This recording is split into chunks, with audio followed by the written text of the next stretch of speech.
été particulièrement marqués par de nombreuses attaques terroristes.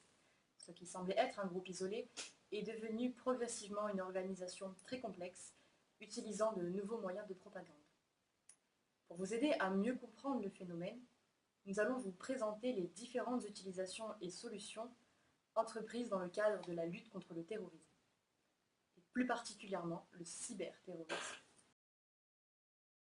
Le terrorisme part d'abord d'un processus de recrutement. L'organisation terroriste augmente le nombre de ses partisans en exploitant principalement les réseaux sociaux comme Facebook ou Twitter. Leur désir est d'attirer de plus en plus de recrues. L'essor d'Internet permet aux terroristes de s'exprimer au grand public en repérant des victimes potentielles, principalement entre 14 et 25 ans. La principale cible de Daesh est d'ancrer leurs idées aux jeunes, aux adolescents et aux individus qui n'ont pas encore identifié leur identité ou encore leurs objectifs dans leur vie et qui veulent faire partie d'une communauté. Il s'agit principalement de personnes qui se caractérisent d'une perte de repères moraux et qui indiquent sur leur profil numérique, comme Facebook par exemple, leur volonté d'aider ou de soigner les autres. Nous allons à présent étudier le processus de recrutement utilisé par les terroristes. Il se compose de 3 axes.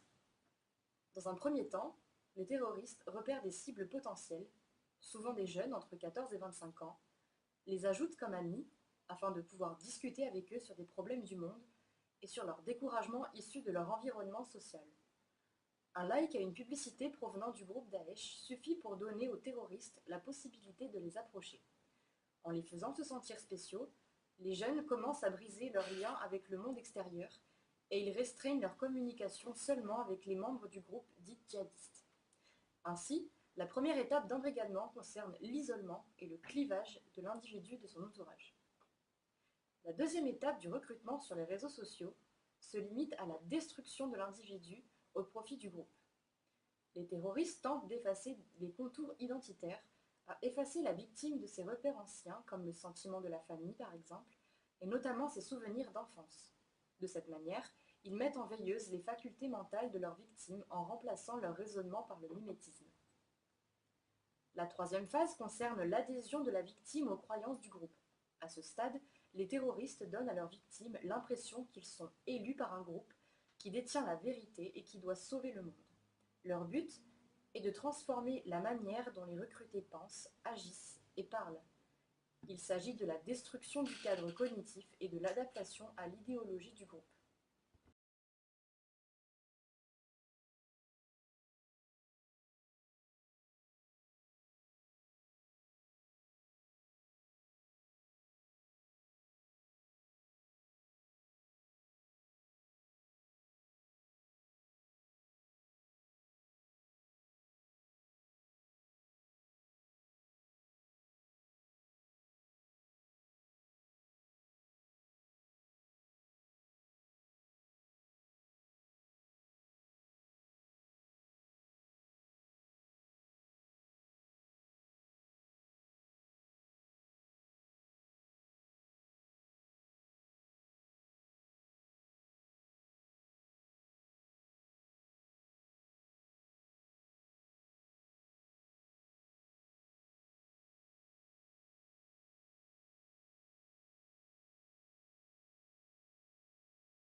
lors d'une réunion de haut niveau sur la prévention de l'utilisation d'Internet à des fins de propagande terroriste, organisée par les Nations Unies le 20 septembre dernier à New York, les représentants des pays membres se sont réunis afin de réaffirmer leur soutien au Forum mondial de l'Internet pour la lutte contre le terrorisme, lancé par les leaders du web.